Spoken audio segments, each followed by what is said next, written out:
My boyfriend's best friend lost his home in the California wildfire, and my boyfriend told him his family could move into our cramped apartment without asking me first, and now I'm resenting him for it. Posted by you/throwawayfire66. First, I just want to preface this by saying that I am fully willing to support their family through tangible means like buying them food, supplies, furniture, etc. I just don't think our apartment is a viable option. My boyfriend, 21M, and I, 21F, live in a 2-bedroom, 1-bathroom apartment in a very expensive area. Rent is around $3,000 per month, and we're both stressed out college students. This guy, 22M, has been best friends with my boyfriend since high school, and they regularly keep in touch and drive to see each other. My boyfriend and I live in NorCal, while they live further south. The friend has not been in a good financial situation for the last 2 years. He dropped out of community college after he got a girl pregnant, and they ended up getting married after she gave birth. She is now 7 months pregnant with their second child. My boyfriend and I usually go down to visit them together, and we always pay for meals, and I always try to buy a couple of toys for their 2-year-old. We have been in contact with them since last night. They were able to safely evacuate and bring some essentials, including their car, but their house has burned down. My heart aches for their family, and I really want to help them by transferring money or even calling some of my friends who live in SoCal to see if they are willing to take them in. But during a FaceTime call this morning, my boyfriend immediately, without any hesitation or asking me, offered up our small apartment to them. They were very thankful and initially said it would be too much for us, but my boyfriend insisted, and they graciously accepted in the end. I was in the background, barely silent the entire time. After my boyfriend hung up, I asked him why he extended the offer without even asking me, and he acted shocked and said that he thought I would 100% support his decision. I told him that I would have in any other living situation, but we are 2 poor college students, living in a small apartment in an expensive area, and it is definitely going to be more than difficult to accommodate his friend, his pregnant wife, and their toddler. My boyfriend said that I was being a bit selfish and that they just lost their house and that I should be more understanding and sympathetic. And don't get me wrong, I agree that I'm being selfish, but I am also being reasonable and trying to think rationally. I may be a bit biased since I am in the middle of preparing for the MCAT, which I'm taking in January, and I really need to do well on it, and dear God, it is not an easy test. My boyfriend and I are both in very stressful majors that require a ton of work and studying, and on top of that, we both work part-time. I feel like I'm already so stressed out right now with school, work, and everything. I look forward to the quiet time in our apartment that we get to spend. I digress, but I can't help but think of how this changes everything. Of course, this is probably temporary, even though my boyfriend said they could stay as long as they need to, but right now is really not the time. My boyfriend and I argued over this for an hour, and I ended up just heading out for the day. My boyfriend is sticking to his plan, and he texted me saying that he's sorry and that he knows it'll be hard, but to remember we're doing a good thing and supporting our friends in a time of crisis. I couldn't help but think that it was really his friend and not ours, but I might just be being bitter. They are planning to drive up tomorrow morning. I'm just so worried, stressed, and my anxiety is through the roof. I came home around 2 hours ago and noticed that my boyfriend has already set up a mattress in our second bedroom, which is our office/work area, and set up the couch. I burst into tears and almost had a panic attack. I just don't know how to deal with toddlers, and I also don't know how to support and take care of a pregnant woman. My boyfriend comforted me, but I can't help but feel a bit resentful right now. He agreed to this without asking me, and I can't fight back now. I would seem like such a horrible person. I'm still crying in our room as I'm typing this, and my boyfriend went out to stock up on groceries. God, I don't know what to do, and I feel so panicky. What can I do at this point, Reddit? I'm at a complete loss. Additional info from Op regarding her feelings about the best friend's family. To be very honest, I'm not the biggest fan of their family. From what I could tell from visiting them with my boyfriend, they do not have their act together. When we visited them around 3 months ago, the wife regularly went out and partied while pregnant, and their toddler is extremely misbehaved. While I was there last time, I had to help change the toddler's diaper while the wife was out partying, and my boyfriend and his friend were playing video games. Relevant comments. Commenter. Do they have any other options? Honestly, my boyfriend would do the same thing, and I love that about him. It really sucks that this is happening during such an important time in school, but if these people have nowhere to live, I don't see how turning them away isn't a little heartless. Of course, you might need to stay at your friend's house to get studying done, but is that such a horrible trade-off for helping a family with no home? Op's response.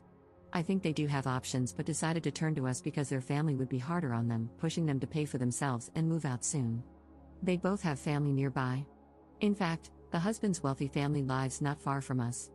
However, they had already housed them for a year and a half after she got pregnant at 18, and according to my boyfriend, they were furious about how they acted during that time and almost kicked them out. They eventually caved and actually bought the house they lived in so they could move out. I just can't deal with irresponsible adults in addition to a toddler in my small apartment.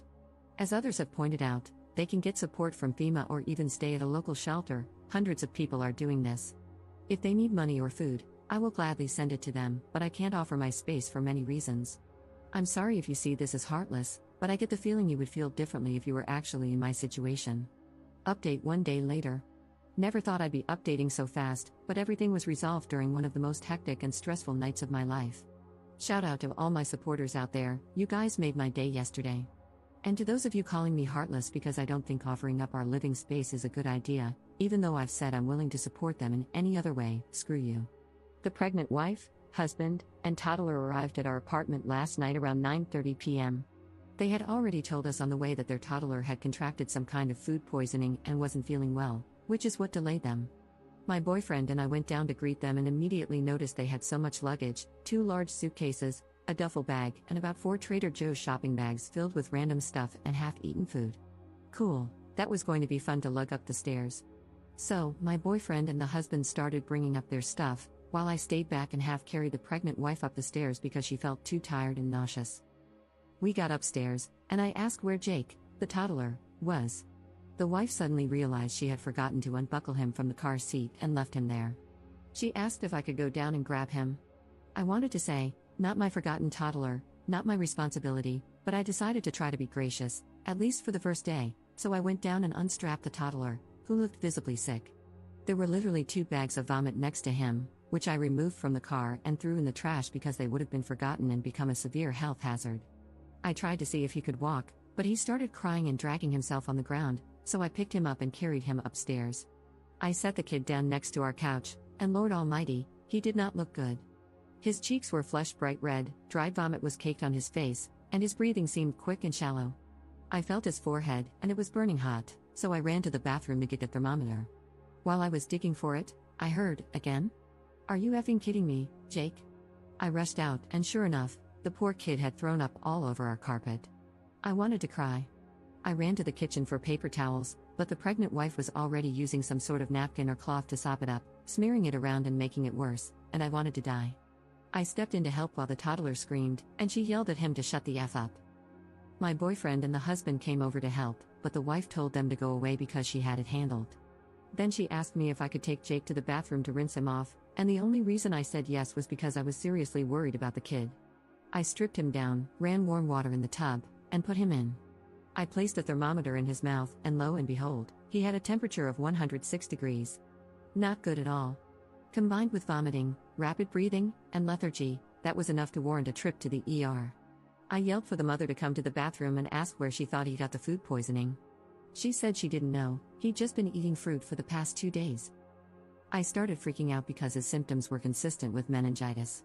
The poor kid kept grabbing his head and crying, clearly having a headache. I asked her if he'd been vaccinated for meningitis, and she said she didn't think he'd been vaccinated at all.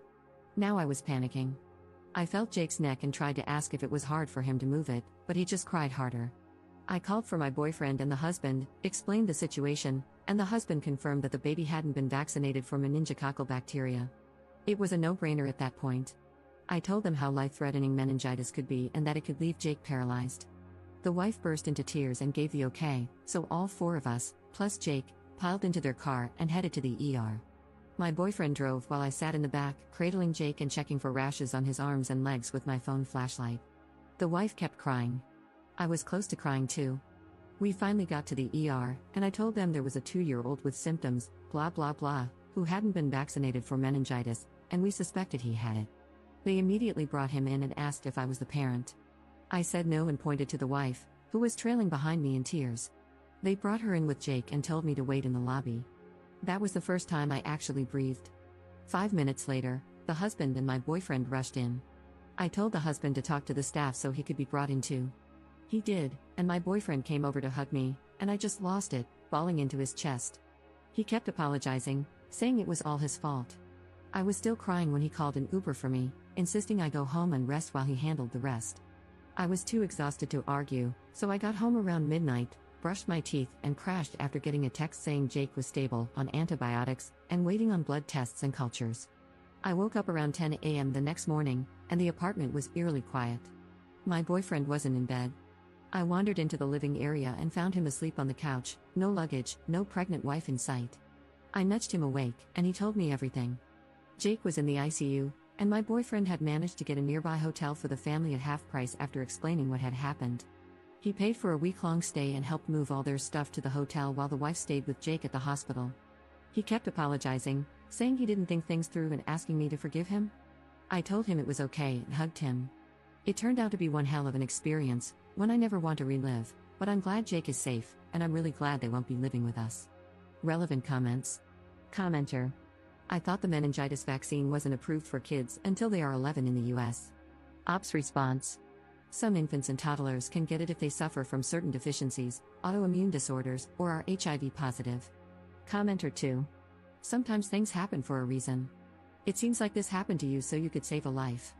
A bad experience for you, but good for the kid. Ops response. Yes, I'm thankful that I was able to catch a few of his symptoms. I'm no doctor by any means, but meningitis is an incredibly scary infection. I'm glad I urged them to go to the ER. However, I must say, I lost a lot more respect for the family from this experience. Add some final words to commenters.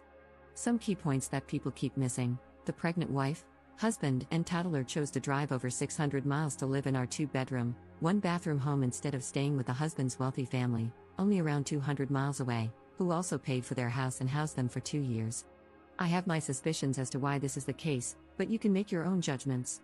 Finally, the pregnant wife's behavior is no different than usual.